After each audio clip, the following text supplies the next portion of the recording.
अस्सलाम वालेकुम। मेरा नाम फ़ातिमा मीर है और मैं आगा खान यूनिवर्सिटी के डिपार्टमेंट ऑफ पीडियाट्रिक्स में एसोसिएट प्रोफेसर हूँ। आज मैं अपने डिपार्टमेंट के असातिज़ा और फैकल्टी के साथ आपसे मुखातिब हूँ और आपको खुशामदीद कहती हूँ आज के फेसबुक लाइव सेशन में, जहाँ पर हम नवंबर 20 पे आने वाले वर्ल्ड चिल्ड्रंस डे को सेलिब्रेट कर रहे हैं। आई होप कि आप सब हमारे साथ रहेंगे आने वाले घंटे के अंदर, और जो भी सवालात आपके जहन में हैं आप हमें भेजेंगे ताकि हम आपके जवाब दे सकें।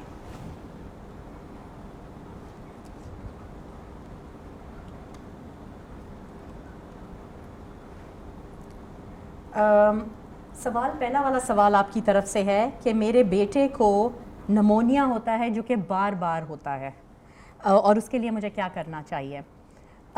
मैं इन्फेक्शस डिज़ीज़ के पॉइंट ऑफ व्यू से ये कह सकती हूँ कि कभी कभार जब बच्चों को नज़ला ज़ुकाम खांसी होता है और सांस तेज़ होती है, एक चीज़ होती है नाक, साइनसेस और गले की इन्फेक्शन, और एक चीज़ होती है सांस की नाली और लंग्स की इन्फेक्शन। तो कभी कभार अपर रेस्पिरेटरी ट्रैक्ट इन्फेक्शन यानी कि नज़ला ज़ुकाम खांसी को हम लोग नमोनिया के साथ कंफ्यूज करते हैं। तो मेरी सजेशन आपको ये है कि आप अपने बच्चे को या तो आगा खान यूनिवर्सिटी या जो भी डॉक्टर जिसको आप ट्रस्ट करते हैं उसके पास जाकर एटलीस्ट तयन कर लें कि बच्चे की बीमारी की नौयत क्या है और क्या वो वाकई नमोनिया है कि नहीं है। और जब एक दफ़ा पता चल जाए कि हाँ ये नमोनिया है जो कि बार बार हो रहा है, तो फिर उसका वर्कअप जो है उसमें क़ुव्वत मुदाफ़ियत के कमी के टेस्ट भी शामिल होंगे।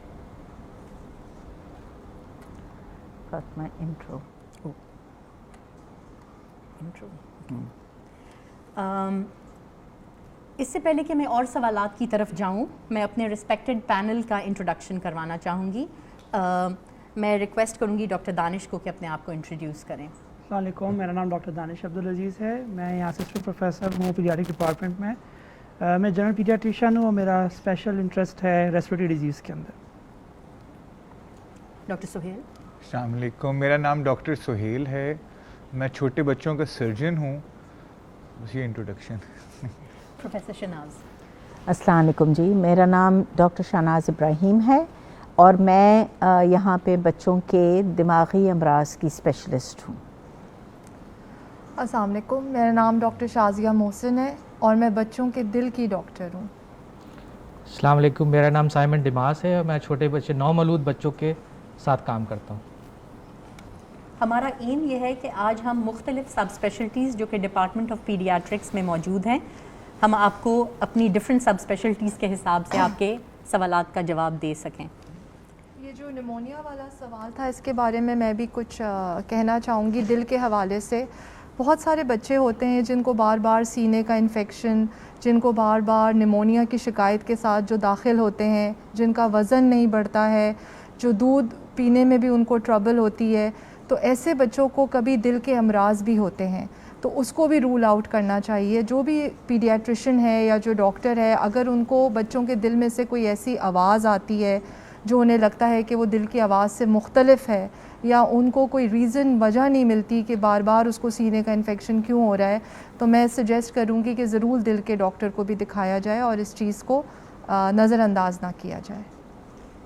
सो लिहाजा जैसे डॉक्टर शाजिया कह रही थी, अगर आप कहते हैं आपके बच्चे को नमोनिया बार बार हो रहा है, इम्पॉर्टेंट है ये जानना कि ये वाकई नमोनिया है या ये नज़ला ज़ुकाम खांसी है। क्योंकि जैसे डॉक्टर शाजिया कह रही हैं, नमोनिया के बार बार नमोनिया होने में दिल को भी एवेल्यूएट करना होता है, इम्यूनिटी को भी एवेल्यूएट करना होता है, लेकिन बार बार की अपर रेस्पिरेटरी इन्फेक्शंस में एलर्जी को एवेल्यूएट करना होता है, जैसे डॉक्टर दानिश कह रहे थे। एक मेरा डॉक्टर दानिश के लिए सवाल है। एक अम्मी ने पूछा है कि छोटे बच्चों को पहले साल के अंदर कॉलिक यानी कि पेट का दर्द कितनी देर तक रहता है और इसको मैनेज कैसे करना चाहिए। बहुत अच्छा सवाल है। बहुत सारे जितनी भी ख़वातीन हैं वो यहाँ आके ये सवाल कर रही होती हैं कि हमारा बच्चा रोता है, और कुछ ऐसे टोटके होते हैं जो वो इस्तेमाल करते हैं इस कॉलिक के लिए। तो अमूमी तौर पे कॉलिक जो स्टार्ट होता है वो दूसरे महीने से लेके और 6 महीने तक रहता है, और ये एक ऐसा फिनोमेना है जिस पे कई तहकीक हो चुकी है कि इसकी वजह क्या है। पेट में दर्द है बच्चों में, या बच्चा इरिटेबल है, कोई किसी वजह से बेचैन रहता है। तो इसके मुतालिक 2 स्कूल ऑफ थॉट हैं। एक तो ये है कि बच्चे के पेट में कोई वाकई में कोई गैस का प्रॉब्लम हो रहा है, या ब्रेन उसका डेवलपिंग फेज़ में है, जो कि नई ज़िंदगी को आहिस्ता आहिस्ता वो सीख रहा है कि कैसे इससे जीना है। तो उस सूरत में ऐसे दर्द होते हैं और उस दर्द को हम कभी भी किसी मेडिसिन से इलाज नहीं करते। आमतौर पे बड़े कॉमन तरीके से कॉलिक ड्रॉप्स दिए जाते हैं, कुछ टोटके होते हैं कि सौंफ का पानी पिला दिया जाए, ये कर दिया जाए, मगर वो सब चीज़ें बच्चे की सेहत को नुकसान पहुंचाती हैं।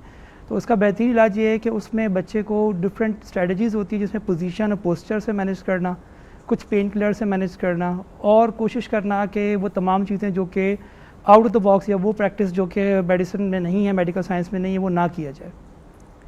ठीक है, thank you doctor Danish. Doctor Shazia से जी सवाल है, एक वालदा ने पूछा है कि साइनोटिक हार्ट डिजीज़ के बारे में उन्होंने पूछा है कि वो दिल की बीमारियां जिसमें बच्चा नीला पड़ जाता है, उसके बारे में आप बताएं कि बिल्कुल नौमौलूद को जब वो नीला पड़ जाता है दिल की ये मसले की वजह से, तो आगे कैसे बढ़ना चाहिए माँ बाप को? बिल्कुल, शुक्रिया आपके सवाल पूछने का।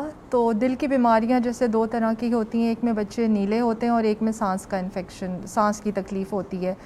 जो नीले बच्चे होते हैं उनमें कोई इंतहाई नीले बच्चे होते हैं जिनको फ़ौरन ही पैदाइश के बाद किसी प्रोसीजर की ज़रूरत होती है, जिसमें एंजियोग्राफी बेस्ड प्रोसीजर भी हो सकता है या surgery, open heart surgery based procedure भी हो सकता है। लेकिन अमूमन जो नीले बच्चे पैदा होते हैं उनका जो प्रोसीजर है वो यूजुअली हम 7 से 8 महीने या साल भर के अंदर अंदर करते हैं।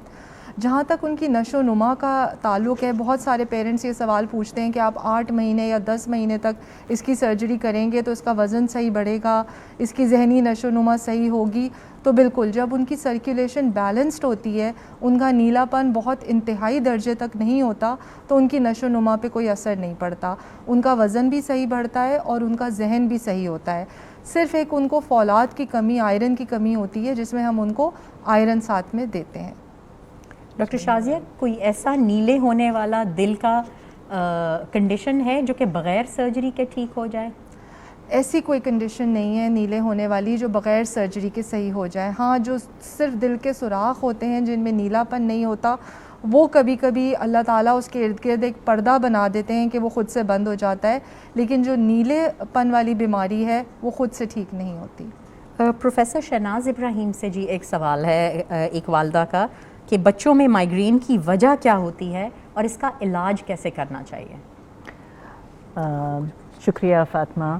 और ये माइग्रेन दरअसल एक सर का दर्द होता है जो अमूमन ख़ानदानी कहा जाता है। तो फैमिली में किसी न किसी को ये सर का दर्द होता है। हम समझते हैं कि सर का दर्द सिर्फ़ या माइग्रेन सिर्फ बड़ों में होता है, लेकिन ये बच्चों में भी होता है और बाज़ वक्त छोटे बच्चों में बहुत सीवियर भी होता है। वो इरिटेबल हो जाते हैं, रोने लगते हैं और आप समझ नहीं पाते हैं कि बच्चे को ये क्यों हो रहा है बार बार। जब दर्द होता है, ज़ाहिर है आपको उसको दर्द की दवा आपको देनी चाहिए और हर सर का दर्द वैसे माइग्रेन नहीं होता है। तो माइग्रेन या सर का दर्द छोटे बच्चों में उसको बहुत अहमियत देनी चाहिए, क्योंकि बहुत से ऐसे और मसाइल हैं या वजूहात हैं जो सर का दर्द करते हैं और जो बहुत सीरियस या गंभीर जिसको कहते हैं समझा जाता है। माइग्रेन का इलाज अगर बहुत रेगुलर या फ्रीक्वेंट नहीं है, बार बार नहीं होता है, तो हम सिर्फ उसको वक्ती तौर पे दवाई देते हैं, पैनाडोल, पेन किलर्स वग़ैरह देते हैं और कुछ चीज़ों से उनको कहते हैं कि हम उनको नहीं देनी चाहिए। जैसे अगर आप उनको ये कोक, पेप्सी जिसमें कैफ़ीन होती है चीज़ें, वो हम कहते हैं कि वो बंद कर दें। चॉकलेट्स बंद करते हैं, आइसक्रीम, चॉकलेट पाउडर, केक, जो भी किसी भी फॉर्म का चॉकलेट उनको देना, हम समझते हैं कि उससे माइग्रेन एग्रवेट होता है। और स्पेशली ये कोक, पेप्सी, 7 अप की बोतलें वग़ैरह और चीज़ से भी होता है। तो ये चीज़ें उनको बंद करवाते हैं, उनको रेगुलर हम फॉलो अप करते हैं। और अगर माइग्रेन ऐसा है कि उनका स्कूल मिस हो रहा है या रेगुलर बहुत ज़्यादा हो रहा है, तो फिर हम उनको लॉन्ग टर्म दवाई पे डालते हैं। ठीक है, thank you doctor Shahnaz. Doctor Suhail से जी एक सवाल है कि बच्चों में अपेंडिक्स की दर्द का कैसे पता चल सकता है और कितनी जल्दी उनकी सर्जरी करवाना ज़रूरी होता है? Thank you. First of all, appendix बच्चों में एक इंतहाई मुश्किल डायग्नोसिस है और उसे जो मुश्किल पीडियाट्रिशियन बना देते हैं, sorry to say it. Parents की बच्चों से जो एसोसिएशन होती है, they don't want the child to be operated, और फिर पीडियाट्रिशियन को अक्सर वो दिखाते हैं। ज़्यादातर हमारे पास जो बच्चों की अपेंडिक्स आती हैं कॉम्प्लिकेट होके आती हैं, बच्चों में परफोरेशन, अपेंडिक्स फटने का चांस बड़ों की निस्बत ज़्यादा है। वो डिले की अक्सर है ना वजूहात, एक घर में टोटके चल रहे होते हैं, और वो सेकंड पीडियाट्रिशियन जो हैं एंटीबायोटिक्स और कॉन्स्टिपेशन एंड गैस्ट्राइटिस या इस तरह का इलाज वो चलता रहता है।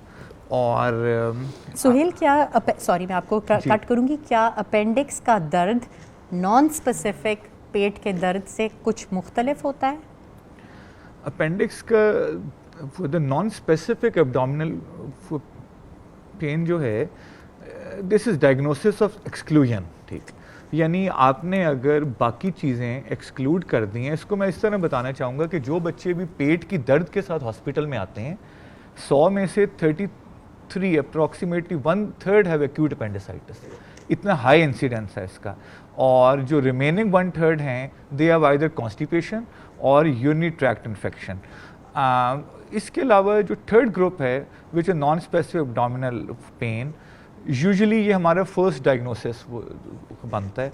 It is hard to differentiate from appendicitis, लेकिन यूजुअली यहाँ के इनमें वायरल इन्फेक्शंस की हिस्ट्री होती है। 1-2 हफ्ता पहले कोई ना कोई वायरल इन्फेक्शन यहाँ हुई होती है, और उसके बाद ये पेन हो रही होती है। तो अपेंडिक्स की पेन के एवैल्यूएशन में एक और भी प्रॉब्लम ये है कि अल्ट्रासाउंड और सीटी स्कैन अक्सर नॉर्मल आते हैं। तो तशखीस का वाहिद और अच्छा तरीका ये है कि सर्जन को आप जल्दी दिखाइए। कॉन्स्टिपेशन या और प्रॉब्लम के लिए बार बार अगर पीडियाट्रिशियन के आप पास जा रहे हैं, तो इसका ये मतलब है कि असल डायग्नोसिस मास्क हो रहा है, छुप रहा है, ठीक है। तो जो हाँ ना, I think early referral to surgeon is required. ठीक है जी, थैंक यू वेरी मच। मेरा ये अगला सवाल जी साइमन डिमास से है, जो कि हमारे बड़े काबिल NICU के हेड नर्स हैं। साइमन, एक वालदा पूछ रही हैं कि भाई NICU में जब बच्चा दाखिल होता है तो अम्मी अब्बा तो नहीं होते NICU में, और नर्सेस ख्याल रखती हैं बच्चों का, तो आप लोग बच्चों का नर्सें ख्याल कैसे रखती हैं जो बे इंतहा छोटी उम्र के अंदर और कम वक्त में पैदा हुए होते हैं? Thank you doctor. तो बेसिकली मेरा जवाब ये है कि जो सबसे पहले तो ये कि जो पेरेंट्स हैं उनके लिए बहुत ज़्यादा जो है एक चैलेंज होता है कि उनका बच्चा NICU में है, और उनके लिए बहुत फ़िक्रमंद की बात होती है, और हर वो बंदा जो वहाँ पे होता है वो उनके लिए बहुत ज़्यादा कंसर्न होते हैं कि वो कैसे टेक केयर करेंगे। तो हमारा जवाब इसके लिए यही है कि जो नर्सेज़ हैं और जो हमारे हेल्थ केयर वर्कर्स हैं, जिसमें फिजिशियंस है ग्रुप, वो सब जो है उनको अपने बच्चों की तरह जो है वो टेक केयर करते हैं, और इंतहाई जो है वो उनकी पूरी कोशिश होती है कि कोई किसी चीज़ की कमी ना हो, जिसकी वजह से फिर जो है ये ट्रस्ट बिल्ड होता है, और उसी ट्रस्ट की वजह से वो बच्चे हमारे पास होते हैं। और हम पूरी कोशिश करते हैं कि, और उसमें हमारा जो पूरा हेल्थ केयर सिस्टम है वो सब इन्वॉल्व होते हैं। तो हम पूरी कोशिश करते हैं कि इस तरह की कोई जो है वो उनका ट्रस्ट बिल्ड हो, और उस ट्रस्ट की वजह से ही फिर बच्चे जो है हमारे पास रहते हैं। ठीक है सर। मेरा आपसे एक सवाल है इसी सिलसिले में, क्या नर्सिंग में कोई फ़र्क है? बहुत छोटे बच्चों में देखने के लिए आपको कोई स्पेशलाइज्ड ट्रेनिंग की ज़रूरत होती है, जैसे डॉक्टर्स को न्यूनेटोलॉजी करने के लिए एक एडिशनल डिग्री लेनी पड़ती है, तो क्या नर्सिंग में भी कोई स्पेशलाइजेशन है, जो कि स्पेशल ग्रुप ऑफ नर्सेस हैं जो ये बच्चे देखते हैं? जी बिल्कुल, आपने सही कहा कि जो स्पेशल पॉपुलेशन को डील करने के लिए स्पेशल आपके पास जो है वो स्किल्स होनी चाहिए। तो डिग्री तो नहीं कह सकते, बट ये है कि जो छोटे बच्चों को डील करते हैं, प्री मैच्योर बेबीज़ को, उनको हम स्पेशली जो है वो स्किल्स सिखाते हैं, स्पेशली जिसके अंदर हम उनको जो है उनकी हैंडलिंग सिखाते हैं कि छोटे बच्चों में इंक्यूबेटर में से कैसे काम करना है, उनका टेम्परेचर स्टेबिलिटी कैसे करनी है, उनकी जो है वो लाइंस को कैसे हैंडल करना है। और ये बहुत मुख्तलिफ होता है बड़े बच्चों से, जैसा कि 3 साल के बच्चे को हैंडल करना और एक 700 ग्राम के बच्चे को हैंडल करने के लिए नर्स को स्पेशली हाईली ट्रेंड होना चाहिए, और उसके लिए उसको एक्सपीरियंस भी होना चाहिए, तो जिसके लिए हम उनको जेंटल हैंडलिंग सिखाते हैं। सो काफ़ी जो है इसमें बहुत सारी स्किल्स हैं, और हमें उनके लिए काफ़ी मेहनत करनी पड़ती है, तब जाके वो नर्स जो है इस काबिल होती है कि वो किसी छोटे बच्चे को हैंडल कर सके। Thank you Simon. एक वालदा ने 3 सवाल किए हैं, उनमें से जो मीज़ल्स और रूबेला वैक्सीन वाला सवाल है मैं एड्रेस कर लूँगी, लेकिन पहले डॉक्टर दानिश से एक पार्ट ऑफ द क्वेश्चन मैं पूछूंगी कि उन्होंने ये कहा है कि मेरी 5 साल की बेटी है जिसके पैर में दर्द होती है और इस दर्द को मैं कैसे मैनेज करूँ। सही है, ये बहुत कॉमन पाँव में दर्द। पाँव में दर्द, बिल्कुल। सो वो एक जनरलाइज्ड एक पेन होता है जो कि पाँव में, और बच्चा बड़ा स्पेसिफिक टाइम में कभी रात के वक्त या वो खेलते खेलते कभी बताएगा और फिर वो ख़त्म हो जाएगा दर्द। तो ऐसे दर्द को यूजुअली हम कहते हैं ग्रोइंग पेन्स, और वो कभी कभार विटामिन डी की डेफिशिएंसी से होते हैं और बच्चे की ग़िज़ा के अंदर कैल्शियम विटामिन डी का ना होना। तो हमारे जैसे एशियन पॉपुलेशन में ज़्यादातर बच्चे आते हैं, बल्कि पूरी एडल्ट्स में भी विटामिन डी लेवल्स बहुत ही लो होते हैं। तो सबसे बेहतरीन काम ये होगा कि हम उस बच्चे को एक दफ़ा असेस करें, एग्ज़ामिन करें कि वाकई में दर्द की वजह कोई चोट है, कोई जॉइंट स्वेलिंग है, कोई मसल का कोई और मसला चल रहा है, वो चल किस तरह रहा है, लंगड़ा के चल रहा है बच्चा, या तो वो सब चीज़ें जो हम देखेंगे फिर कुछ टेस्ट के ज़रिए मालूम कर सकेंगे कि वाकई में विटामिन डी की कमी है या कैल्शियम की कमी है, और फिर हम कोई इसका इलाज तजवीज़ करेंगे। मगर ज़्यादातर ये विटामिन डी और ख़ुराक में कैल्शियम की कमी से भी हो सकता है। Thank you Danish. दूसरा इन अमी ने ये सवाल पूछा है कि मेरी बच्ची को मीज़ल्स हो रही है और उसके लिए क्या प्रिकॉशन करना होता है। अब जी मीज़ल्स हो गई है तो अब तो प्रिकॉशन का टाइम नहीं है, लेकिन घर में अगर और बच्चे हैं, ख़ास तौर पे अगर वो बच्चे 5 से 15 साल के बीच में हैं, तो उनको जिसे कहते हैं पोस्ट एक्सपोजर मीज़ल्स प्रोफाइलैक्सिस, उनके लिए एक बूस्टर मीज़ल्स का वैक्सीन बनता है, ख़ास तौर पे 3 दिन के अंदर अंदर, जबकि उनकी बहन को या छोटे भाई को मीज़ल्स निकली है। दूसरा इनका सवाल ये है कि एक और चीज़ जो मीज़ल्स के बारे में इम्पॉर्टेंट है वो ये है कि मीज़ल्स नज़ले ज़ुकाम खांसी की तरह बुखार और रैश वाली एक बीमारी है, ठीक है। इसकी कुछ कॉम्प्लिकेशंस हैं जिनसे हम डरते हैं और जिसकी वजह से हुकूमत ने मुहिम शुरू की है MR बूस्टर की, ठीक है। सो जो कॉम्प्लिकेशंस हैं वो ये हैं कि बुरी मीज़ल्स नमोनिया कॉज कर सकती है, जानलेवा नमोनिया, मेनिंजाइटिस कॉज कर सकती है जिसको मीज़ल्स एनकेफेलाइटिस कहते हैं, और बुरा गैस्ट्रोएंटराइटिस कॉज कर सकते हैं, यानी कि वो डायरिया जो आपको हॉस्पिटल पहुंचा दे, ठीक है। तो इन 3 कॉम्प्लिकेशंस के साथ अगर आपके बच्चे को मीज़ल्स का रैश है, आप फ़ौरन हस्पताल का रुख करें। अगर सादा मीज़ल्स है और सिर्फ बुखार है और बच्चे का खाना पीना थोड़ा सा कम हुआ है तो बच्चा घर में मैनेज हो सकता है, एज़ लॉन्ग एज़ आपने किसी डॉक्टर का मशवरा किया हो।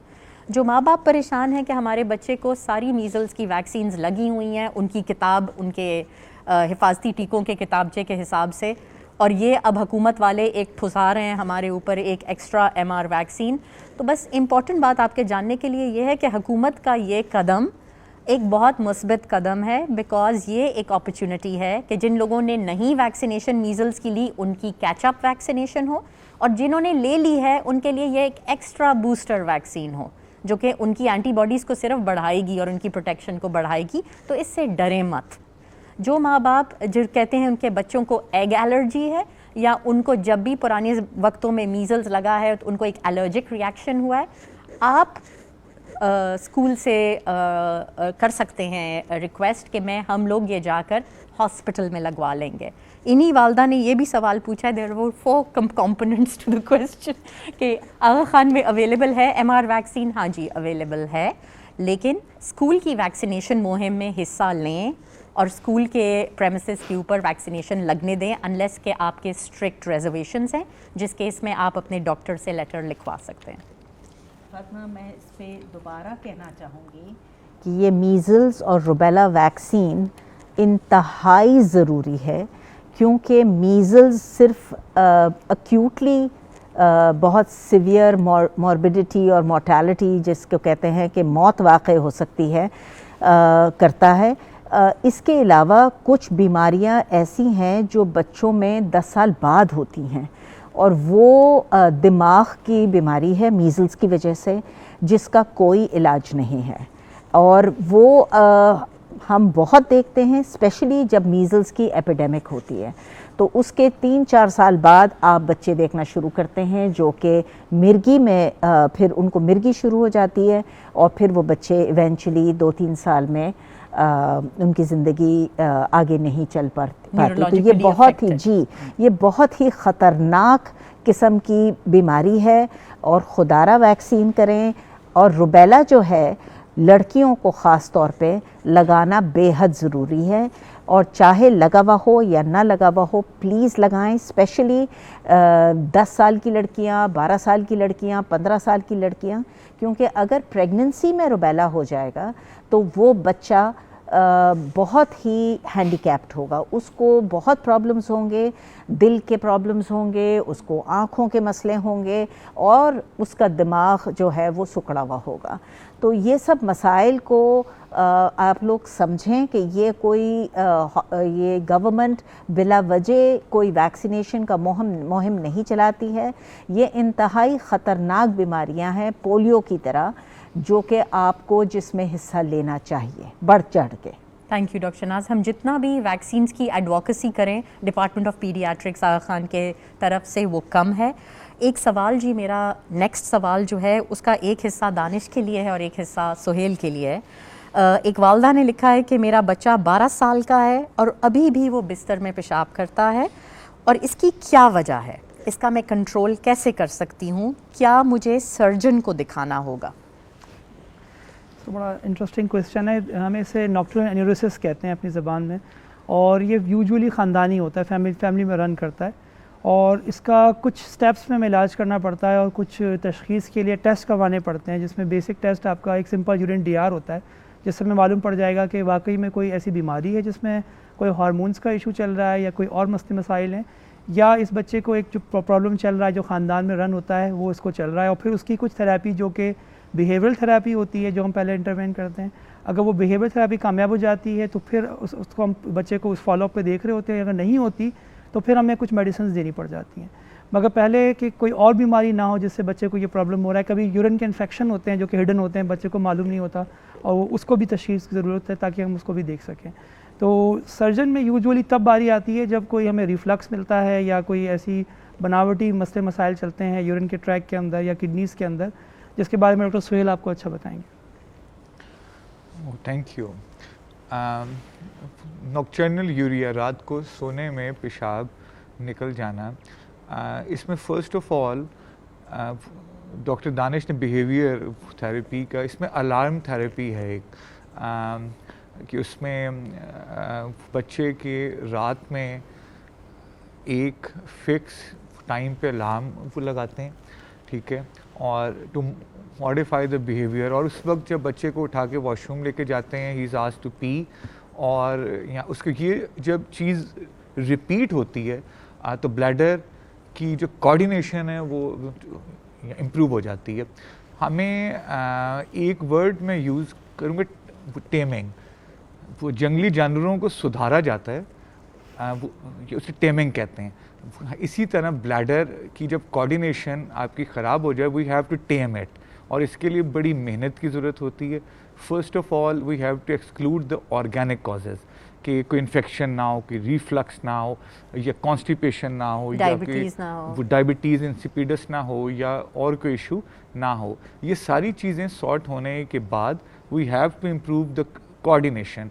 और यहाँ इसके लिए एज सच कोई ड्रग्स नहीं है, you have to modify the behaviour, and currently alarm therapy का रोल बहुत बढ़ रहा है इसके लिए। Thank you Suhail and Danish. मेरा अगला सवाल डॉक्टर शाजिया के लिए है। एक वालदा ने पूछा है कि दिल की बीमारी अगर मौरूसी हो तो उनके बच्चों को अपना कैसा ख्याल रखना चाहिए। मेरा ख्याल है शाजिया, एक हमने नीले दिल के प्रॉब्लम्स का लिखा था, मेरा ख्याल है जो एसाइनोटिक है, जिनमें आप नीले नहीं पढ़ते, आप उनके बारे में बताओ। सो मौरूसी से इनका मतलब है कि जो पैदाइशी दिल की बीमारियां होती हैं, कुछ दिल की बीमारियां मौरूसी होती हैं और कुछ दिल की बीमारियां बच्चों में भी ऐसी होती हैं जो कि मौरूसी नहीं होती हैं और बाद में आती हैं। तो जो मौरूसी दिल की बीमारियां हैं जिनमें बच्चे नीले हो सकते हैं, या उनमें अगर उनके दिल में सुराख है, उनको सांस की तकलीफ़ है, तो उसमें उनको बस अपने डॉक्टर के साथ रहना है। जैसे नीले बच्चों का मैंने बताया कि एक स्पेसिफ़िक टाइम है, साल भर के अंदर अंदर हमें उनकी सर्जरी करानी है, क्योंकि ऐसे बच्चे सर्जरी के बग़ैर पनप नहीं सकते या बढ़ नहीं सकते, बल्कि उनको कॉम्प्लिकेशंस हो जाते हैं, जिनमें दिमाग का इन्फेक्शन होना, एब्सेस होना, झटके आना, और बहुत सारी ऐसी चीज़ें हैं कि जिनके बाद उनकी ऑपरेबिलिटी नहीं रहती, कि अगर वालिदैन हमसे कहें भी कि आके सर्जरी करा लो तो हम नहीं कर सकते पे। इसी तरह जो दिल के सुराख वाले बच्चे हैं उनका भी एक ऑप्टिमल टाइम होता है, जो आपके बच्चों के दिल का डॉक्टर आपको बताएगा कि इस टाइम पे करा लें, क्योंकि उससे ज़्यादा कराएं तो मसला होता है। एक चीज़ जो मैं बताना चाहूँगी, जो शायद ये वालदा मुझसे पूछना भी चाह रही हैं, वो खुराक के बारे में है। बच्चों के दिल की बीमारी बड़ों के दिल की बीमारी से बिल्कुल मुख्तलिफ होती है। जो मौरूसी बीमारी होती है वो दिल के पर्दे, वैल्व, इनकी बीमारी होती है। जो हमारी उम्र, बड़ी उम्र की दिल की बीमारियां होती हैं वो शरियानों की होती हैं। तो इसमें घी, तेल, चिकनाई, नमक का परहेज़ नहीं होता। ये सब कुछ बच्चों को देना होता है, क्योंकि इनका वज़न जितना अच्छा होगा उतना ज़्यादा ये सर्जरी के बाद अच्छे रहेंगे। इसके अलावा जो दिल की बीमारियां जो मौरूसी नहीं होती, वो फिर डिफरेंट दिल की बीमारियां हैं। वो फिर मैं जब कोई क्वेश्चन आएगा तो मैं बताऊंगी। सिर्फ एक नॉन मौरूसी चीज़ के बारे में शाजिया को मौका देना चाह रही हूँ, ताकि रूमेटिक हार्ट डिजीज़, जो कि एक जरासीमी बीमारी से एसोसिएटेड है, जो कि बार बार जिन बच्चों के गले ख़राब होते हैं, बिल्कुल, और उसके बाद आपको एक दिल की तकलीफ़ हो सकती है। शाजिया, उससे कैसे बचा जा सकता है?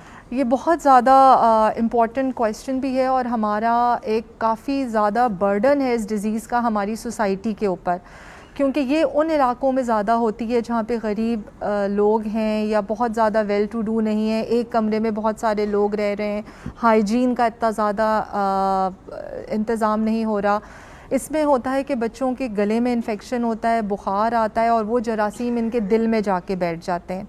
उस वक्त इतना पता नहीं चलता, लेकिन आहिस्ता आहिस्ता वो दिल के वाल्व को ख़राब करते हैं, जिसकी वजह से वाल्व ख़राब हो जाते हैं और फिर उनको तब्दील करने का सर्जरी करनी पड़ती है। तो ये एक तमाम उम्र की बीमारी हो जाती है। तो इसमें बहुत ज़रूरी है कि जब बच्चे को दिल का गले का इन्फेक्शन हो तो पीडियाट्रिशियंस उसको पहचान लें कि ये गले का इन्फेक्शन बैक्टीरिया की वजह से, और उसको वक्त पर एंटीबायोटिक दें। तो इस तरह से हम इस बीमारी को बचा सकते हैं, जो कि एक्वायर्ड हार्ट डिजीज़ होती है। Thank you. डॉक्टर शहनाज, आपके नाम से एक सवाल आया है कि डॉक्टर शहनाज, मेरा बच्चा 6 साल का है, वैसे वो ठीक है लेकिन उसकी तवज्जो बहुत कम देर के लिए होती है। इन्होंने जी बताया नहीं स्पेसिफिकली, जैसे वो कहते हैं जब मैं उनसे बात कर रही होती हूँ और मैं उनको कुछ ना कुछ पढ़ा रही होती हूँ, वो मेरी तरफ देखता ही नहीं है, उसका दिमाग कहीं और होता है। क्या मुझे इसके बारे में परेशान हो जाना चाहिए? अच्छा सवाल है, मगर बच्चे को देखे बगैर इसकी तशख़ीस या डायग्नोसिस बहुत मुश्किल है। आम तौर पे 6 साल के बच्चों को का अटेंशन वैसे भी बहुत देर तक नहीं होता। तो क्लास 1, क्लास 2 के बच्चे, अगर आप ये समझें कि आधा घंटा भी आपके साथ बैठ के वो तवज्जो से वो कॉपी पेंसिल पे लिखेंगे, जो कि स्कूल आजकल एक्सपेक्ट करते हैं, वो कुछ बच्चों के लिए मुश्किल होते हैं। लेकिन अगर के बच्चा 10 मिनट भी आपके साथ नहीं बैठ सक रहा, कंसंट्रेट नहीं कर पा रहा है, वो हर वक्त 2 मिनट से सीट पर से उठकर कहीं और चला जाता है, या किसी चीज़ को हाथ लगाना शुरू कर देता है या छेड़ना शुरू कर देता है, उन बच्चों को उनका मुआयना होना चाहिए। और दूसरी अहम चीज़ है, अगर ये उसकी इन अटेंशन जिसको कहेंगे, उसके पढ़ने में खलल नहीं दे रहा है, तो मैं बहुत ज़्यादा परेशान ना हूँ। क्योंकि कुछ बच्चे होते हैं जो बहुत ज़हीन होते हैं, तो वो जो आप बता रहे होते हैं वो बहुत जल्दी कैच कर लेते हैं, और जब वो पढ़ लेते हैं तो फिर आगे उनको सब चीज़ बेमानी सी लगती है और वो डिस्ट्रैक्ट हो जाते हैं। तो हर सूरत में आपको उनका मुआयना करवाना चाहिए, स्पेशली अगर वो पीछे जा रहे हैं। ठीक है, तो आपके लिए एडवाइस ये है कि एक दफ़ा इवैल्यूएट करवा लें एक स्पेशलिस्ट से, और उससे आपको तसल्ली हो जाएगी कि ये विद इन नॉर्मल स्पेक्ट्रम है या नहीं, एक थोड़ी सी इसमें इंटरवेंशन करने की ज़रूरत है। साइमन, आपसे एक सवाल एक वालदा ने किया है कि डिस्चार्ज के बाद अगर बच्चे से रिलेटेड कोई इशू हो, और मेरा ख्याल है इनका मतलब है नर्सिंग इशू, उसका ख्याल रखना, नर्स से कांटेक्ट कैसे किया जा सकता है डिस्चार्ज के बाद? तो मेरा ख्याल है शायद ये कोई NICU के ग्रेजुएट की अम्मी होंगी। तो अगर ऐसा कोई हो कि अगर NICU का कोई ग्रेजुएट है और वो डिस्चार्ज हो रहा है, तो आप हमारे NICU के काउंटर पे कॉल कर सकते हैं, वहाँ से आप जो है वो इन्फॉर्मेशन हासिल कर सकते हैं। उसके अलावा हमारा एक जो चाइल्ड कनेक्ट का प्रोग्राम है, उसको भी हम जो है वो यूटिलाइज़ कर सकते हैं, क्योंकि वहाँ पे भी जो आपको जवाब मिलेगा, और वो उनका कोई अगर सवाल ऐसा हो तो वो हमें रेफ़र भी कर सकते हैं ताकि हम उनको रिप्लाई कर सकें। तो दोनों सूरतों में आप जो है वो कांटेक्ट किया जा सकता है। Thank you Simon. Child connect और AKU के NICU का जो काउंटर नंबर है वो हम आपके इस फेसबुक सेशन के एंड पे पोस्ट कर देंगे। दानिश से जी सवाल है एक, मेरा बेटा जो है वो 14 महीने का है और उसको एलर्जीज़ बहुत छोटी उम्र से थी, और ये एलर्जीज़ मेरा ख़्याल है दानिश स्किन की हैं। वो कहती हैं कि जब उसको मच्छर भी काटता है तो ब्लिस्टरिंग होती है, यानी कि छाला बन जाता है। मैं क्या करूं? ठीक है, तो ऐसे मसाइल आते हैं और वो इंसेक्ट बाइट से यूजुअली बच्चों की जब स्किन बहुत ज़्यादा सेंसिटिव होती है तो कभी कभार हम देखते हैं कि वो बच्चे खारिश करते हैं तो वहाँ पे ब्लिस्टर बन जाते हैं, और कभी कभी और ऐसा भी होता है कि सेकेंडरी इन्फेक्शन हो जाता है वहाँ पे। तो वो डिपेंड करता है कि सम टाइम वो विंटर्स में, जैसे फॉर इंस्टेंस आजकल बहुत ड्राई वेदर है, तो एक्जिमा के सिम्टम्स भी होते हैं, यानी ड्राई स्किन की वजह से बच्चे जो है वो स्क्रैच करते हैं और फिर वहाँ पे कोई इंसेक्ट बाइट हो जाए तो उसकी वजह से वहाँ पे बहुत ज़्यादा लीजन बन जाते हैं, रेड निशान बन जाते हैं। तो मॉइस्चराइज़र का इस्तेमाल सबसे इम्पॉर्टेंट है। बॉडी का अपना जितना अपनी स्किन का ख्याल रखेंगे तो ज़्यादा इंपॉर्टेंट है कि ताकि इस वेदर से बच्चे वो अपनी स्किन का ख्याल रखें। मगर अगर कंटिन्यूस ब्लिस्टरिंग हो रही है या कोई और किस्म के रैश बन रहे हैं तो उसको ला के ज़रूर दिखाएं, और मे बी हमें अभी ऐसा लगता है कि फॉर एग्जांपल कि वो पीडियाट्रिक्स की रेंज से बाहर होकर डर्मेटोलॉजी की तरफ जा रहा है तो वहाँ भी रेफ़र कर रहे होते हैं। Thank you Danish. ये सवाल मेरे दिल के करीब है कि क्या बच्चा एंटीबायोटिक से इम्यून हो जाता है, और क्या हम खुद से एंटीबायोटिक दे दें इवन दो हमें ना पता हो कि क्यों दे रहे हैं। ठीक है, तो ये मुझे बहुत अच्छी बात लगी है क्योंकि ये सब माँ बाप के दिल की बात है कि हम खुद ही क्यों ना दे दें। ठीक है ना, डॉक्टर ने तो अमोक्सिल ही देनी है।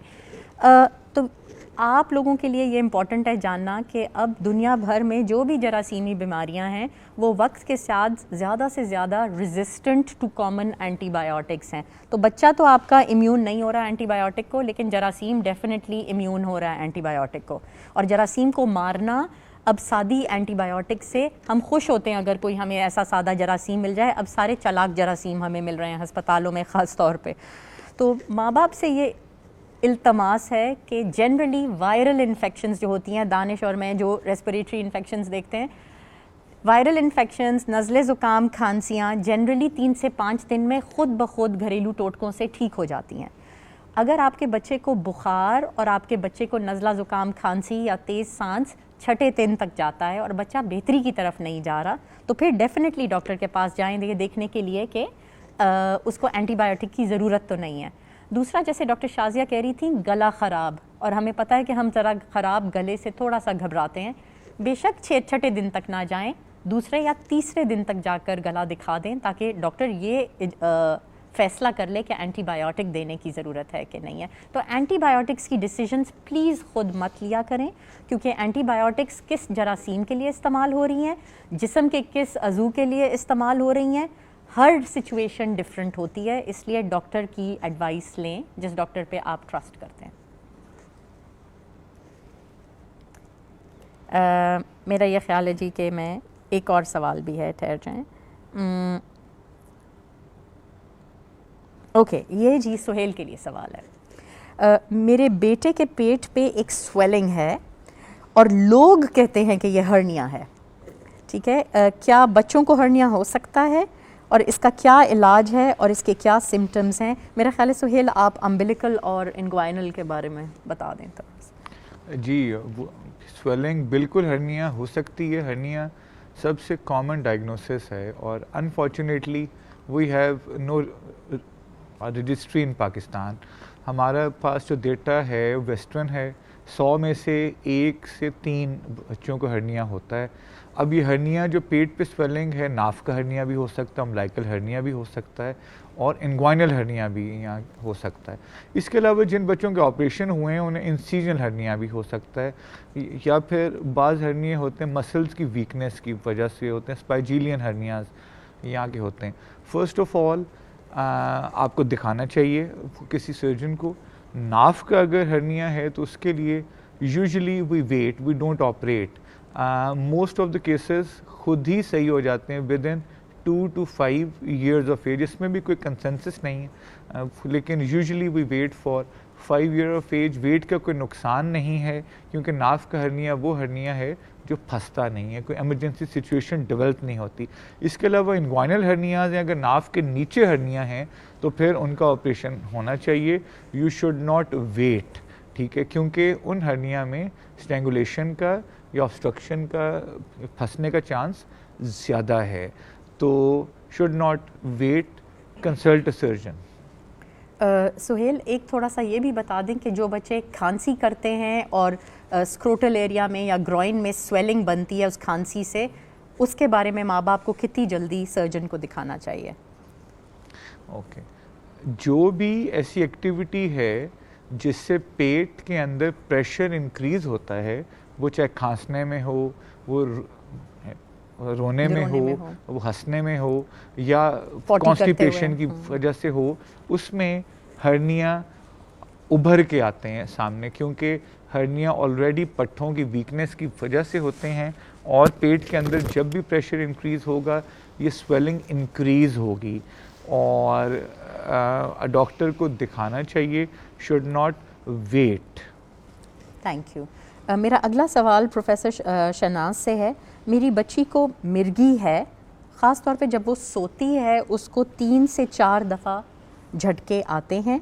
इन्होंने जी कहा है कि इसको कोई 4 टाइम्स ब्रेक थ्रू सीजर्स हुए हैं मई 21 से लेकर 22 अगस्त तक। डॉक्टर शहनाज, इन्होंने ये मेंशन नहीं किया कि ऑलरेडी दवाई पे हैं कि नहीं है, लेकिन ये लिखा है इज़ इट कंसर्निंग, जिसका जवाब है यस। जी बताएं। जी बिल्कुल। ये आपका सवाल पूरा नहीं है, जैसे कि फातिमा आपने कहा। अच्छा होता अगर आप थोड़ी डिटेल्स मुझे देते, उम्र क्या है, और अगर इसी साल से शुरू हुआ है और सिर्फ नींद में हो रहे हैं कि जागते हुए भी हो रहे हैं, नींद के शुरुआत के हिस्से में बच्ची या बच्चा थोड़ा सा चौंकता है, तो वो नॉर्मल है। आपने भी महसूस किया होगा, और बहुत से लोग जब नींद के शुरू के पहर में गहरी नींद में जा रहे होते हैं तो कभी कभार ज़ोर से आपका हाथ हिलता है। इसको हम नींद की मूवमेंट कहते हैं, और अगर ये हो रहा है तो ये कंसर्निंग लाइकली नहीं है। लेकिन वाकई दौरा हो रहा है जिसमें हाथ मुसलसल हिल रहा है, उसका आंखें ऊपर चढ़ रही हैं, या फिर बच्चा जो है वो बेहोश हो जाता है अगर जाग रहा है, तो ये सब तो ज़ाहिर है दौरे या मिर्गी की सूरत आप कह सकते हैं। मिर्गी दरअसल किसी भी फ़र्द को 2 दफ़ा अपनी ज़िंदगी में दौरे हो जाए उसको मिर्गी कहते हैं। मिर्गी का कोई ताल्लुक़ नहीं है दिमाग ख़राब होने से या मेंटल डिसेबिलिटी से, just 2 episodes of seizures and that is epilepsy. ठीक है जी। और उसमें फिर इसलिए कहना ज़रूरी है कि पहले दफ़ा अगर किसी को हुआ है तो आप दवा नहीं देते हैं, अगर सब चीज़ ठीक है, बच्चा ठीक है। और अगर 2 दफ़ा हो जाए तो क्योंकि तीसरी दफ़ा होने के रिस्क बढ़ जाते हैं तो फिर आप दवा देते हैं। तो इनको फिर आप मशवरा किसी डॉक्टर से या जनरल पीडियाट्रिशियन से भी करना चाहिए, और ये डिटेल्स उनको डॉक्टर को बतानी चाहिए। ठीक है जी। तो आपके यहाँ पर department of section of neurology जो है आगा खान यूनिवर्सिटी में, यू आर वेलकम कि आप यहाँ पर आकर भी दिखा सकते हैं, या अपने ट्रस्ट के न्यूरोलॉजिस्ट सिटी के अंदर आप उनको भी दिखा सकते हैं। शाजिया से जी एक सवाल है कि क्या प्रेगनेंसी में आप दिल की मौरूसी बीमारी का मालूम कर सकते हैं कि फीटस अफेक्टेड है कि नहीं? बिल्कुल, thank you for this question.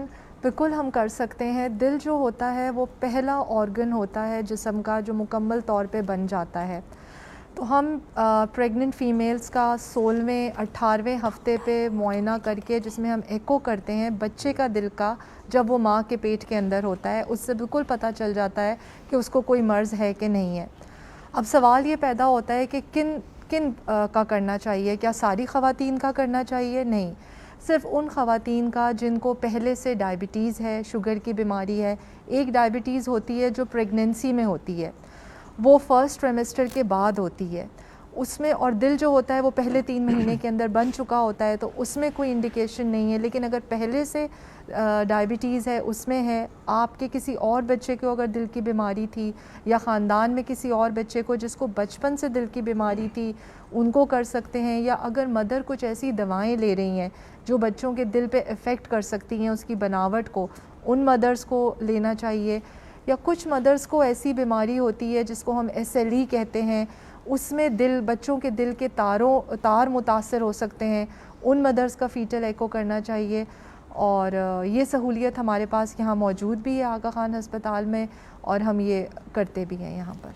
Shazia, ये डिसीजन के प्रेगनेंसी में किसका होना चाहिए? आपने मुझे बहुत अच्छे आपने वजूहात बताई हैं, लेकिन क्या ये डिसीजन ऑब्स्टेट्रिशियन जी करती है, वो इन्वॉल्व करती है कार्डियोलॉजिस्ट? जी बिल्कुल, ऑब्स्टेट्रिशियन करती हैं उनके पास, क्योंकि पेशेंट उनके पास जाती है, फिर उनको अगर खदशा हो, उनको ये सारे अगर रिस्क फैक्टर्स मिल रहे हैं तो फिर वो रेफ़र करती हैं फीटल एको के लिए।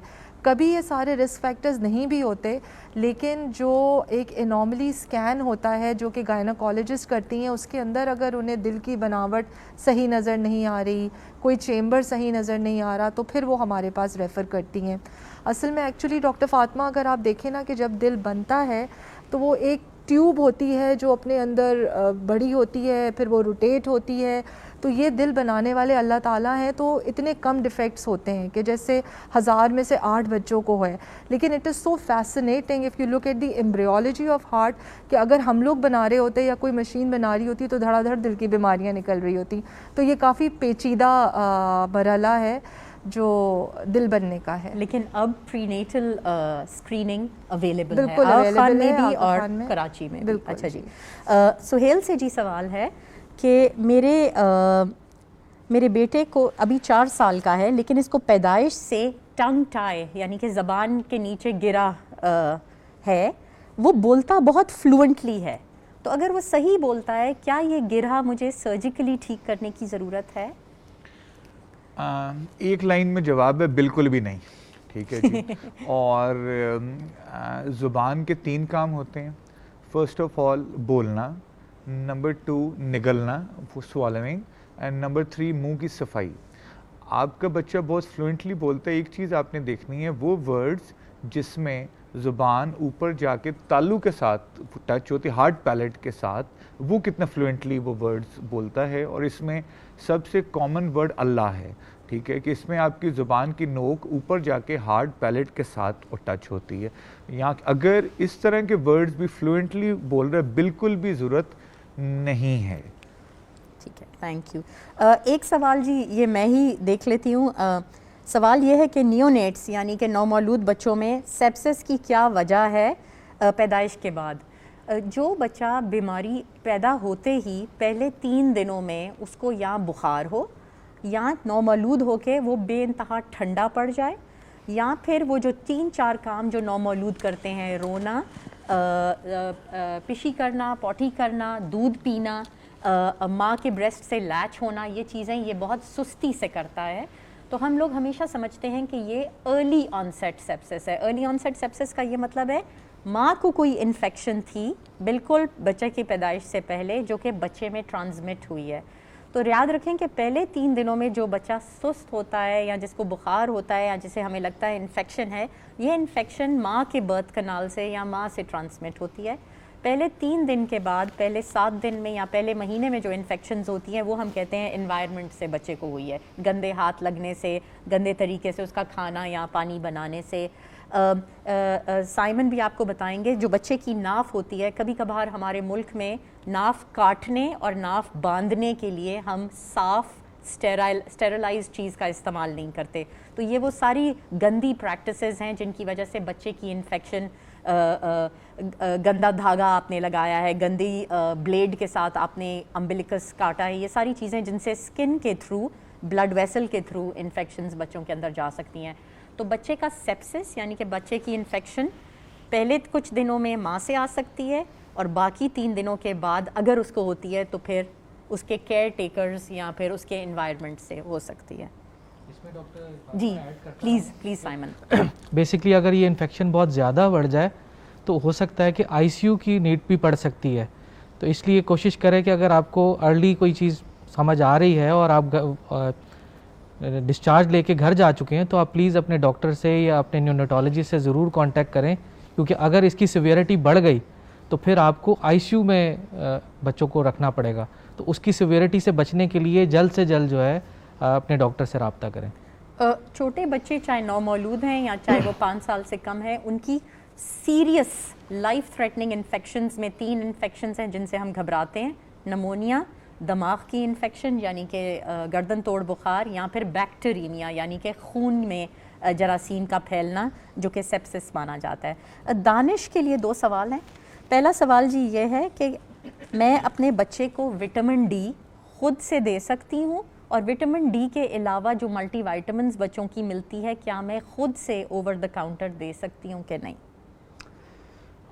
ये बहुत कॉमन प्रैक्टिसेस हैं कि अपनी तरफ से मल्टीविटामिन्स को ऐड कर दें और विटामिन डी ले लें। देखिए, एक तो ये है कि डेली रिकमेंडेड डोजेज़ हैं कुछ, तो वो तो डेफिनेटली, फॉर इंस्टेंस अगर एक बच्चा है आपका और वो ग्रोइंग एज में है, उसकी खुराक में वो तमाम अशिया नहीं है जो उसको मिलनी चाहिए, तो डेफिनेटली मल्टीविटामिन की, विटामिन डी की ज़रूरत पड़ सकती है। मगर अगर बच्चे की ग़िज़ा भी अच्छी है, बच्चा खुराक भी अच्छी ले रहा है और उसकी फोर्टिफाइड फूड के अंदर विटामिन डी भी शामिल है, तो फिर हमें ज़रूरत नहीं पड़ती आम तौर पे। मगर जो डेली रिकमेंडेड डोजेज़ हैं, अगर उनको हम देख लें और बच्चे की अगर रिक्वायरमेंट है तो उसको ज़रूर प्रिस्क्राइब करना चाहिए, बट ख़ुद से ना करें। एक दफ़ा पीडियाट्रिशियन को दिखा दें, और अगर वो सजेस्ट करते हैं उसमें बच्चे का कद का नापना, बच्चे के वज़न का देखना, बच्चे की बाकी जो नशोनुमा होती है, कुछ डेफिशिएंसीज़ को हम देख रहे होते हैं, जैसे हड्डियों का टेढ़ा होना विटामिन डी के अंदर, या बच्चे का ग्रोथ ना शो करना, तो वो तमाम अलामात के बाद हम फैसला करते हैं कि विटामिन डी देना चाहिए या मल्टीविटामिन दें। इस तरह आयरन की फौलाद की कमी जो है वो भी इम्पॉर्टेंट है। तो ये सब चीज़ें देखी जाती हैं। जब खुराक में कमी होगी, बच्चा खा नहीं रहा होगा, तो फिर हम इसको प्रिस्क्राइब करते हैं। दानिश, इनका सवाल है, भूख लगने की दवाई इफ़ेक्टिव होती है? बड़ा इंटरेस्टिंग सवाल है, और ये सबसे ज़्यादा क्वेश्चन पूछा जाता है कि कोई ऐसी दवा देते, जादू कर दे कि बच्चा खाने स्टार्ट हो जाए। खाना जो है ना, अमूमी तौर पे बच्चे क्यों नहीं खाते? क्योंकि उनके पास बाकी सोर्सेज होते हैं ना खाने के। फॉर इंस्टेंस वो चीज़ें जो कि बच्चे का पेट भर जाता है, जैसे बिस्किट्स हैं, टॉफ़ीज़ हैं, चॉकलेट्स हैं, जिसे हम जंक फूड कहते हैं। तो पहले तो बच्चे की प्रैक्टिस चेक करें कि क्यों नहीं खा रहा है।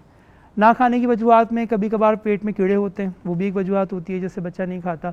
बाकी कुछ बिहेवियर प्रॉब्लम्स भी आते हैं बच्चों में आजकल, जैसे टीवी मोबाइल का इस्तेमाल है, बगैर उसके बच्चा खाना नहीं खा रहा होता। तो ये सब चीज़ों को हम गौर से देखेंगे कि बच्चे के उस इन्वायरमेंट में क्या इश्यूज़ हैं, जैसे बच्चा कम खा रहा है या ना नहीं खा रहा है। कोई और मसले मसाइल, फॉर एग्जांपल कि पेट के गैस्ट्राइटिस होता है बच्चों में, मैदे में तेज़ाबियत हो जाती है, या कोई इन्फेक्शन होता है तो उससे बच्चा नहीं खाता, या मुंह में छाले पड़ जाते हैं। तो ये तमाम अलामात को देख के फिर फैसला करना पड़ता है। आम तौर पे जो प्रैक्टिसेस हैं वो ठीक करने से बच्चा खाना स्टार्ट कर जाता है और उससे ग्रोथ अच्छी हो जाती है। इस तरह दूध के बारे में बहुत पूछा जाता है कि कोई ऐसा ताकत का दूध लिख दे, तो वो भी प्रैक्टिसेस वो हैं कि जो कि हम नहीं रिकमेंड करते। हम चाहते हैं कि बच्चा पहले खाने पे आए, और बॉटल फीडिंग का इस्तेमाल वो जितना हम निगेट करें, जितना हम उसको कम इस्तेमाल करें, और एक हद तक यूज़ करें। क्योंकि आमतौर पर प्रैक्टिसेस ये होती हैं, कुछ बच्चे 5-5 साल 6-6 साल तक भी बच्चा फीडर पी रहा होता है, बॉटल में दूध पी रहा होता है। That's not advisable. Thank you. मैं ज़रा रिक्वेस्ट करूंगी कि ब्रीफ जवाब दें, क्योंकि 3-4 सवाल जमा हैं और मेरा ख्याल है टाइम रन आउट हो रहा है। सुहेल, कॉन्स्टिपेशन के बारे में सवाल है कि कॉन्स्टिपेशन का क्या इलाज है? बेशक वो तो चलें, लेकिन इन्होंने कहा है कि क्या ज़रूरी है कि डॉक्टर को दिखाएं कॉन्स्टिपेशन के लिए? आप बेशक ये बता दें कौन सी कॉन्स्टिपेशन डॉक्टर को ज़रूर दिखानी चाहिए। जी thank you. First of all, constipation हमारी कौमी बीमारी है, आधे पाकिस्तान को है जी वो तकरीबन। कॉन्स्टिपेशन में 5000 में से एक बच्चा होता है। अनफॉर्चुनेटली ये फिर हमारा डेटा नहीं है, वो है बाय वेस्टर्न ये वो डेटा है। 5000 में से एक बच्चा होता है जिसे आंतों की हरकत का प्रॉब्लम होता है, और उसकी कॉन्स्टिपेशन किसी दवाई से सही नहीं होगी। तो इस तरह की जो कॉन्स्टिपेशन होती है यूजुअली पैदा होने के फ़ौरन बाद अलामात आना शुरू हो जाती हैं। इस तरह के बच्चे पैदा होने के बाद फर्स्ट जो स्टूल है, मेकोनियम, फर्स्ट पॉटी 2 से 3 दिन तक पास नहीं करते वो, ठीक है। अगर आपके बच्चे की ऐसी हिस्ट्री है कि उसने पैदाइश के बाद फर्स्ट पॉटी फ़ौरन नहीं की, 1-2 दिन के बाद वो की है, तो आपको बिल्कुल सर्जन को दिखाना चाहिए। यहाँ अदरवाइज़ कॉन्स्टिपेशन का इलाज तो ठीक है, उसके लिए आप जनरल पीडियाट्रिशियन को या गैस्ट्रोएंट्रोलॉजिस्ट जो कि अभी आगा खान यूनिवर्सिटी में, उनको भी दिखा सकते हैं। दानिश, एक सवाल जो आप 1000 दफ़ा जवाब देते हैं, बच्चों को नेबुलाइज किन कंडीशंस में करना चाहिए? बड़ा इंटरेस्टिंग क्वेश्चन है। सो नेबुलाइजेशन की जो प्रैक्टिसेस हैं वो डिपेंड करता है बच्चे की अलामात पे, ठीक है ना। हर बच्चे को नेबुलाइजेशन की ज़रूरत नहीं होती। जैसे अपर रेस्पिरेटरी ट्रैक इन्फेक्शन होते हैं, नाक बंद है बच्चे का या गला ख़राब है, उसमें नेबुलाइजेशन की कोई नीड नहीं होती। हाँ, नाक ब्लॉक है तो हम स्टीम की तरह नेब्स बच्चे को दे दी, नाक खुल गई, या नाक के कतरे डाल दिए। But nebulization with medicine, specially Ventolin, salbutamol या क्लेनल वगैरह बच्चे यूज़ कर रहे होते हैं, उसका इस्तेमाल से पहले ज़रूर दिखाएं डॉक्टर को कि बच्चे को अलामात क्या हैं। अगर बच्चे की सीने से ऐसी आवाज़ें आ रही हैं जिसमें बच्चे की सांस की नालियाँ बंद हो चुकी हैं या बंद हो रही हैं, तो उस सूरत में हम नेबुलाइज हम प्रिस्क्राइब करते हैं। और नेबुलाइजेशन की भी कुछ इंडिकेशन है जो इस एक हद तक होती हैं उम्र के हिसाब से भी, और कुछ ऐसी उम्र के बाद 4 साल के बाद या 5 साल के बाद बच्चे को हम फिर यूज़ करते हैं इनहेलर्स, रादर हम उनको फिर उसी नेबुलाइजेशन पे रखें, वो ज़्यादा इफेक्टिव होते हैं, उससे ज़्यादा बच्चा जल्दी रिकवर करता है। Thank you. डॉक्टर शनाज, एक सवाल है एक वालदा का कि क्या बच्चों का बहुत अग्रेसिव होना कोई बीमारी है? क्योंकि मैंने सुना है कि ऐसे बच्चों को ADHD होता है, ये क्या चीज़ है? ADHD attention deficit hyper activity disorder, ये एक स्पेसिफिक डिसऑर्डर है जिसमें बच्चे हाइपर एक्टिव होते हैं और किसी सूरत बैठ नहीं पाते, मगर ज़्यादा इम्पोर्टेंट यह है कि वो फोकस नहीं कर पाते हैं किसी चीज़ पे, और जो जैसे हमने पहले सवाल में बताया उनकी लर्निंग अफेक्टेड होती है। अग्रेशन जो है with and without mental disorders हो सकती है। अगर बच्चा वैसे दिमागी तौर पे बिल्कुल नॉर्मल है और उसमें कोई लर्निंग या कोई स्पेसिफिक प्रॉब्लम्स नहीं हैं, तो वो अग्रेशन एनवायरमेंटल भी हो सकता है। यूजुअली फर्स्ट बॉर्न चिल्ड्रन जब 5 साल के होते हैं और फिर दूसरा बच्चा आता है तो वो एक फियर होता है और इनसिक्योरिटी की वजह से भी होता है। सो आई थिंक बहुत सी वजूहात होती हैं। इसमें अगर अग्रेशन इतना है कि आपकी सोशल लाइफ डिस्टर्ब हो रही है, आपकी निजी ज़िंदगी पर असर पड़ रहा है, तो फिर दिखाना चाहिए। ठीक है जी, थैंक यू। ये एक इम्पॉर्टेंट क्वेश्चन है जनरल पीडियाट्रिक्स के लिए दानिश। मेरी बच्ची 9 साल की है। How frequently should we consult a paediatrician for regular checkup? यानी कि अच्छे बच्चे या वेल बच्चे को कितनी दफ़ा डॉक्टर को विज़िट करना चाहिए? दूसरा उनका एक इंटरेस्टिंग सवाल है, क्योंकि हम सब स्पेशलिस्ट्स बैठे हुए हैं, कि कभी वो कहती है मेरे टांग में दर्द हो रही है, जब ख़ास तौर पे जब एक्सरसाइज ज़्यादा करती है, कभी वो कहते हैं मेरे सीने में दर्द हो रही है, चेस्ट पेन जो कि बहुत रेयर है, और कभी वो उसको on end of non specific rashes निकल आते हैं। तो कोई ऐसा, उसने बहुत अच्छा लफ्ज़ इस्तेमाल किया, सेंट्रलाइज्ड फिजिशियन है जो कि मेरे मसले हल कर सके। यही होता है कि कुछ ऐसे मसले मसाइल होते हैं जहाँ पे बच्चे के मुख्तलिफ सिम्टम्स हैं, मुख्तलिफ अलामात उसको ज़ाहिर होती हैं, और सम टाइम वो बिहेवियरली फ़ील कर रहा होता है कि दर्द हो गया या जिस्म में दर्द हो रहा है, थक गया है, तो वो एक स्पेसिफिक कोई ऐसी बीमारी की तरफ में खींच के नहीं जाता, बट वो नॉन स्पेसिफिक चीज़ें होती हैं। तो उसके लिए पीडियाट्रिशियन को दिखाएं, और अगर पीडियाट्रिशियन समझता है फॉर इंस्टेंस कि वो चेस्ट पेन इतना इंपॉर्टेंट है, तो वो डेफिनेटली वो कार्डियोलॉजिस्ट को रेफ़र करेगा। अगर उसको लगता है कि वाकई में कुछ उसके गेट में यानी कि चलने में कुछ तकलीफ़ है या बच्चा सही चल नहीं पा रहा है, उसको चक्कर आ रहे हैं, तो वो न्यूरोलॉजिस्ट को रेफ़र करेगा। बट एक दफ़ा मुआयना ज़रूरी करवा लें अगर ऐसे बच्चे के सिम्टम्स आते हैं। यूजुअली काउंसलिंग से और अच्छी तरह बच्चे को वक्त देने से वो मसले मसाइल कभी कभार खुद से ठीक हो जाते हैं और वो जिस आते हैं और चले जाते हैं। दूसरा सवाल जो था कि हाउ मेनी टाइम्स वो विज़िट करें, तो वो डिपेंड करता है बच्चे की ग्रोथ अगर ठीक है। सबसे इंपॉर्टेंट ग्रोथ चार्ट्स पे हम देख लें कि इसके वेट, हाइट और बाकी चीज़ सब सही जा रही हैं, और उसकी ग्रोथ अगर ठीक जा रही है तो एनुअल एक एग्जामिनेशन ज़रूरी होता है। प्री स्कूल या एक होता है कि मिडिल स्कूल के अंदर जैसे इंटरनेशनल गाइडलाइंस कहती हैं कि होना चाहिए, ताकि वैक्सीन पे एक दफ़ा हम रिव्यू कर लें, ग्रोथ देख लें। और एक होता है कि प्री प्यूबर्टल एग्जामिनेशन के प्यूबर्टी अगर स्टार्ट हो रही है नहीं हो रही, तो वो भी एक दफ़ा ज़रूरी होती है। तो ये कुछ ऐसे लैंडमार्क्स हैं जो कि हमें देखने होते हैं। आमतौर पे अगर बच्चा सही ग्रो कर रहा है तो उसको फ्रीक्वेंटली नहीं आना चाहिए, और यूजुअली 1 साल के अंदर एक मुआयना ज़रूरी होता है। Thank you Danish.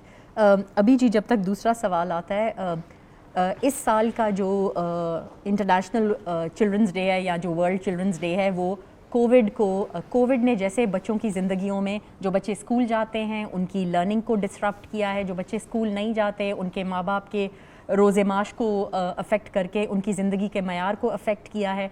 तो इस साल का वर्ल्ड चिल्ड्रंस डे स्पेसिफ़िकली इस पैंडेमिक की वजह से हमारी ज़िंदगियाँ कैसे चेंज हुई हैं, उसमें हम सॉर्ट ऑफ ये अहद करना चाह रहे हैं दोबारा से कि बच्चों की ज़िंदगियों को नॉर्मलाइज और नॉर्मेलिटी की तरफ लेकर जाएं। इसका ये मतलब है कि जो चीज़ें कोविड की वजह से, जो हम वेल विजिट्स नहीं करते थे बच्चों की स्कूल के अंदर, जो उनकी अब फर्दर बहुत ज़्यादा सोशल मीडिया इस्तेमाल करके लर्निंग तो अफेक्ट हुई ही हुई है, लेकिन यह कि अब उनको इतनी आदत हो गई है स्क्रीन्स की और सोशल मीडिया की कि उनको उधर से वीन ऑफ करना और दोबारा से ह्यूमन कांटेक्ट, बातचीत, फेस टू फेस कांटेक्ट के ऊपर लेकर आना। तो पेरेंट्स भी और हम सब AKU की पीडियाट्रिक्स की जो फैकल्टी है, हम आपके साथ खड़े हैं to help you improve the quality of life of your children. Let's see कि कोई और क्वेश्चन है, फिर मैं क्लोजिंग रिमार्क्स आप एक सबसे चीज़ मैं कह दूं इसके साथ साथ ही, Please, जी। ये कोविड के ज़माने में जो सबसे ज़्यादा अफेक्ट हुआ है बिसाइड्स लर्निंग, उनका नॉर्मल स्लीप साइकिल है, जो कि मतलब बच्चे पूरी पूरी रात जाग रहे थे और फिर दिन में सो रहे थे, उठते थे 2 बजे 3 बजे, और उनका पूरा साइकिल अपसेट हुआ है। प्लीज़ आप उनके साइकिल को एडजस्ट करें, वापस नॉर्मल स्लीप आवर्स पे ले आएं। छुट्टी या स्कूल में normal sleep hours are 8 in the night छोटे बच्चे को, और थोड़ा बड़ा बच्चा है क्लास 7th 8th का है तो 9 at night, and they should be up by 6:30 to 7 to go to school. दोपहर में nap after, Danish correct me if I am wrong, after 2 years you don't need a nap. So nap की 15 साल वाले बच्चे को ज़रूरत नहीं है, 2 साल के बाद बच्चे को दोपहर को सुलाना ज़रूरी या बिल्कुल भी ज़रूरत नहीं है। Thank you doctor Shahnaz. एक वालदा ने पूछा है, क्या हम बच्चों को आम नज़ला खांसी बुखार में कोई भी दवा दे सकते हैं? हाँ जी, WHO जो है वो भी कहती है कि हर्बल रेमेडीज़ आपको पहले 3 से 5 दिनों में इस्तेमाल करनी चाहिए। तो ये जो सारे घरेलू टोटके घर में, जो शांदा, हनी, नाक खोलने के लिए डीकंजेस्टेंट, बहती हुई नाक के लिए फर्दर दवाइयाँ, ये बिल्कुल ओवर द काउंटर ड्रग्स हैं जो कि सेफ़ हैं, जो कि आप इस्तेमाल कर सकते हैं। लेकिन आपके पास एक स्केल होना चाहिए कि इस लेवल से ज़्यादा अगर है, अब इसकी रात की नींद ख़राब हो रही है, अब इसको खांसी से उल्टी हो रही है, इसका बुखार 3 से 5 दिन में बेहतर नहीं वर्स हो गया है, और ये मेरा ट्रिगर या कट ऑफ है जिस पे मैं डॉक्टर के पास जाऊंगी। कंक्लूडिंग रिमार्क्स जी मैं आप सबसे रिक्वेस्ट करूंगी। Let's start with Danish. Okay, so जो थीम आपने बताया था कोविड के बारे में कि पोस्ट कोविड जो चीज़ हमने देखी, सो एक जो चीज़ नज़र आ रही है वो आ रही है स्क्रीन एडिक्शन, जो कि बहुत हमने देखा है स्पेशली टीनेजर्स के अंदर जो हमारे पास आते हैं कि गेम्स खेलते हैं, ऑनलाइन गेम्स खेलते हैं, और उसकी वजह से वो इतने ज़्यादा उसमें इन्वॉल्व हो जाते हैं कि उनकी एजुकेशन मुतासर हो रही है। डॉक्टर शहनाज ने बताया कि जैसे स्लीप साइकिल है वो मुतासर हो रहा है। तो इन चीज़ों पे हमें फोकस करना चाहिए, बच्चों को फिज़िकल स्पोर्ट्स में अब हमें एक्टिवेट करना चाहिए, और स्लीप साइकिल को मेंटेन करें, उनकी डाइट का ख्याल रखें, जंक फूड अवॉइड करें, और कोशिश करें कि वो लोगों से मिलें, सोशलाइज हों, ताकि उनकी जो अंदर से एक तरह से जो फ्रस्ट्रेशन है या एक तरह से वो बिहेवियरल इश्यूज़ का शिकार हो रहे हैं वो ना हो। Thank you. सुहेल। मैं ये कहना चाहूँगा कि अपने बच्चों के साथ ज़्यादा वक्त गुजारें, दैट्स इट, बस। ये बहुत अच्छा आपका वो है। मेरी तरफ से जी इन्फेक्शस डिजीज़ के पॉइंट ऑफ व्यू से याद रखें कि कोविड तो है ही है, लेकिन आपका TB, आपका मलेरिया, आपका डेंगी, आपका HIV, आपके नमोनिया, आपका मीज़ल्स, रूबेला, मम्प्स कहीं नहीं गया। यानी कि कोविड की वजह से बाकी कॉमन चाइल्डहुड इन्फेक्शंस को इग्नोर मत करें और उनके लिए वक्त पे एडवाइस सीख करें। रचना। मैं फिर वही बात कहूँगी, रूटीन स्केड्यूलिंग बहुत ज़रूरी है। बच्चों को एक फ़िक्स स्केड्यूल पे अरेंज करना बहुत ज़रूरी है, और उनकी ज़िंदगी में खेल भी उतना ही ज़रूरी है जितना कि पढ़ाई। आजकल के बच्चों को आप लोग बिल्कुल भी टाइम नहीं दे रहे हैं। पहले स्कूल जाते हैं, फिर वो दोपहर को आते हैं, फिर वो कुरान के लिए जाते हैं, फिर वो ट्यूशन जाते हैं, और रात को 10 बजे आते हैं। तो उनके पास कोई टाइम नहीं होता कि वो बाहर जाके अपने दोस्तों के साथ, मोहल्ले के बच्चों के साथ इंटरैक्ट करके खेलें। Thank you. बिल्कुल, मैं भी इन सभी बातों को इंडोर्स करूंगी जो दानिश ने, डॉक्टर शहनाज ने और डॉक्टर फातिमा ने की है कि स्लीप पैटर्न और ये सब बेहतर करें, क्योंकि एज अ कार्डियोलॉजिस्ट जो मौरूसी बीमारियां हैं उनके लिए तो हम कुछ एज सच प्रिवेंशन नहीं बता सकते, लेकिन जो ऐसी बीमारियां जो अभी कोविड के ज़माने में भी मैं देखने में ज़रा ज़्यादा आई हैं कि बच्चों ने जो अपनी स्लीप सही नहीं की और खाना सही नहीं खाया, उसकी वजह से जो उनका वज़न बढ़ा, और हम जो दिल के लिए उनमें देख रहे हैं वो हाइपरटेंशन काफ़ी देख रहे हैं। तो अगर बच्चे अपना स्लीप पैटर्न सही रखेंगे और अपना वज़न सही रखेंगे तो उनको ब्लड प्रेशर की बीमारी नहीं होगी। तो जिस तरह बड़ों में ब्लड प्रेशर की बीमारी कॉमन हो रही है, इस तरह बच्चों में, एडोलेसेंस में, टीन एजर्स में, इवन 8-10 साल के बच्चों में भी हाइपरटेंशन नज़र आ रही है। तो इन सब बातों का ख्याल करते हुए इससे भी हम दूर रह सकते हैं। साइमन। सो जैसा कि चिल्ड्रन डे के हवाले से मेरा मैसेज यही है कि नौमौलूद बच्चों में आप ब्रेस्ट फीडिंग को प्रमोट करें, क्योंकि ब्रेस्ट फीडिंग के हवाले से ये है कि बहुत सारी बीमारियों का इलाज जो है वो ब्रेस्ट फीडिंग में है। अगर आप ब्रेस्ट फीडिंग देंगे तो हम बहुत सारी बीमारियों से आपका बच्चा बच सकता है। तो ये मेरा मैसेज है कि आप ब्रेस्ट फीडिंग को ज़्यादा से ज़्यादा प्रमोट करें। थैंक यू जी पैनलिस्ट, और थैंक यू जो भी अम्मी अबू और जो भी रिस्पोंडेंट्स हमारे साथ इस फेसबुक लाइव सेशन में रहे।